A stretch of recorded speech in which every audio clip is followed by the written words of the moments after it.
Je vous emmène sur un de mes endroits préférés dans le coin, c'est l'île d'Aix. C'est une pépite magnifique posée sur l'eau.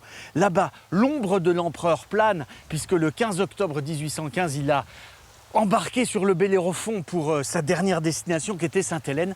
Et nous allons aller découvrir Catherine. Catherine, elle est factrice sur l'île d'Aix et je l'adore. Il est 7 h du matin. Le soleil est à peine levé au large de l'île d'Oléron. À l'horizon, un arc-en-ciel s'est formé sur une petite bande de terre perdue dans l'océan. Pour s'y rendre, une seule solution, le bac. Ce bateau, le Pierre Loti, fait la traversée tous les jours depuis le continent.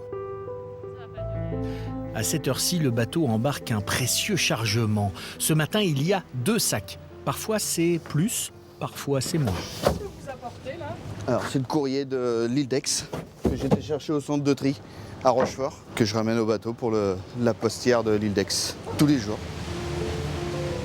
Le bac s'éloigne doucement du continent. Il faut 20 minutes de traversée pour arriver sur l'île d'Aix. Cette île, c'est un croissant de verdure et de sable. 3 km de long, 700 mètres de large à marée basse. Un petit coin de paradis bordé de plages, de criques et de rochers.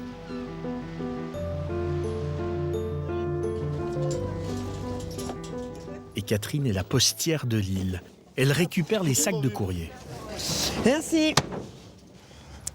On est ravitaillé, comme on dit, chez nous, par le bac. S'il n'y a pas de bac, on n'a pas de courrier, pas de pain, pas de légumes. C'est notre cordon ombilical avec le continent. Un petit chargement qui relie les 200 habitants de l'île au reste du monde. Catherine est la seule employée de la Poste. C'est dire si son rôle est essentiel. Mais avant de distribuer, direction le bureau de poste pour le tri. En arrivant sur l'île, Catherine avait une exigence. La commune a racheté le bureau de poste. J'ai ramené mon casier. Parce que bon, je l'aimais bien et on voulait mettre quelque chose de plus moderne. Et puis j'ai refusé. Et ils ont accepté que je garde ma belle table et puis mes casiers.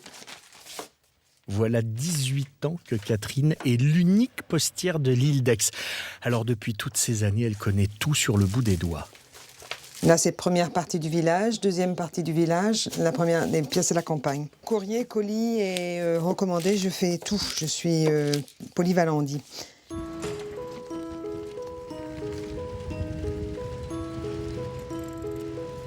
Par vents et marées, sous la pluie comme par grand soleil, Catherine sillonne l'île sur son vélo pour apporter les bonnes et les mauvaises nouvelles.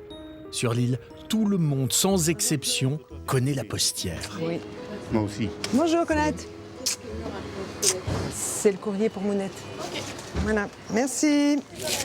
Voilà, pour aujourd'hui. Merci, il n'y a rien à signer. Rien à signer. On a un travail où tout le monde nous connaît, parce que bon, le facteur, tout le monde fait rentrer le facteur chez soi. Tout le monde parle avec le facteur et sur l'île d'Aix, tout le monde se connaît. Nous sommes une grande famille. C'est un petit village, mais c'est vrai que le facteur reçoit beaucoup de confidences. Sur l'île, il y en a un pour qui la visite du facteur représente beaucoup plus que quelques enveloppes. Bonjour Mimi. Alors je veux la votre courrier. Merci, Catherine. Cette visite quotidienne, c'est un lien social. Ça va, oui. Alors, est-ce que tout va bien aujourd'hui? Oui. Oui. Oui. Vous avez passé une bonne nuit? Quelques mots échangés. Catherine prend des nouvelles. Un petit rituel qui a une importance capitale pour les personnes isolées qui souffrent de la solitude. Marie-Rose a 92 ans. C'est la doyenne de l'île. Ici, on la surnomme Mimi. Depuis le début du siècle dernier, elle vit dans cette grande maison. Combien de temps je vis sur l'île? Depuis ma naissance, en 1922. Mais avant, mes grands-parents, depuis 1720 et quelques, j'ai trouvé. On est longtemps, il y a longtemps qu'on est sur l'île. On est des vrais, quoi. On est des vrais, il n'y en a plus beaucoup. Héritière de l'histoire de l'île d'Aix.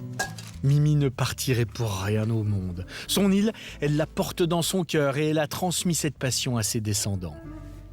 Alors j'ai qu'une fille et j'ai qu'un petit-fils et 2 arrière-petits-enfants.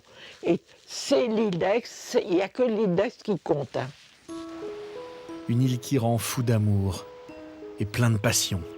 Il faut dire que le paysage ici est incroyable. 130 hectares de plages et de rochers. Pas une voiture. Pour se déplacer, c'est à pied ou à vélo. Il faut marcher 2 heures pour faire le tour de l'île. Et Florence, elle a tout quitté pour venir vivre ici. Vous sortez de chez vous en 2 minutes, vous êtes là à la plage. Ensuite, je continue en une demi-heure, je suis au bout de l'île. Vous voyez la couleur de l'eau, là? Elle pouvait être marron hier, aujourd'hui, elle est bleu marine et verte. C'est bon. Quand on aime observer, quand on aime contempler, c'est vraiment... On ne peut jamais être déçu. C'est merveilleux. À la retraite, Florence a quitté le continent pour venir ici dans cette maison à l'architecture typique de l'île. C'est une aquarelle, un plein pied de couleur blanche au volet rouge. Florence partage son jardin d'intérieur avec sa voisine Jacqueline et les 2 femmes n'hésitent pas à se donner des coups de main. Car sur l'île d'Aix, c'est la solidarité qui compte avant tout. Les gens il y a une bonne entraide. Ils viennent vous chercher ou ils vous accompagnent au bateau si vous avez besoin de prendre le bateau. Si vous êtes un peu fatigué, les gens vous aident. Dès qu'on a besoin de quelque chose, on n'hésite pas à en parler. Et puis, la générosité des gens fait que tout s'arrange. Une solidarité à toute épreuve. Des habitants qui peuvent compter les uns sur les autres. Voilà la force de l'île d'Aix. C'est vraiment insulaire parce que c'est vraiment petit, quoi. C'est les maisons, les jardins, c'est à échelle humaine. Comme à notre époque, on est dans la démesure partout, mais ici, on est à échelle humaine encore. On est d'un autre temps. La fin de matinée approche et de son côté, Catherine termine sa tournée de postière. Quand elle arrive chez Florence et Jacqueline, elle entre sans frapper. Comment ça va ce matin? Oui. L'île d'Aix est quand même assez accueillant et les gens sont assez... Oui, on se voit. Voilà, et puis si on a besoin, on sonne, et puis si c'est pas le moment, ben on repasse quand c'est le bon moment. Et puis, mais c'est vrai que c'est assez accueillant, oui. Ben de rien, bonne journée, au revoir. Une fois sa journée terminée, Catherine s'accorde une pause dans un endroit de l'île qui lui est cher. Un endroit emblématique, inaccessible à la plupart des gens. Avec ses 2 tours, le phare de l'île d'Aix est un lieu unique. Du haut de ses 25 mètres, la vue est imprenable sur toute l'île, mais bien au-delà. On a une vue qui est magnifique sur tout le village et puis surtout sur toute la côte. Vous avez l'île de Léron, qui est là avec le Fort Boyard, qui fait partie de la commune de l'île d'Aix. De ce côté-là, vous avez Fort-Hainette avec Fouras. Vous avez l'île de Ré et puis La Rochelle. 170 ans que le phare guide les bateaux. Et avec ses tours jumelles comme il en existe très peu dans le monde, c'est un véritable emblème de l'île. Je suis fière de mon île en général, mais c'est vrai que les phares de l'île d'Aix sont... je sais pas, si les phares n'étaient pas là, ça serait plus l'île. Voilà 36 ans que Catherine vit sur l'île et pour rien au monde, elle ne souhaiterait la quitter. Mettre un pied ici, sur ce bout de terre dans l'océan, c'est tomber en amour pour un cadre de vie incroyable. Un petit coin de paradis, loin de tout, loin du bruit, loin des voitures et loin de la folie du continent.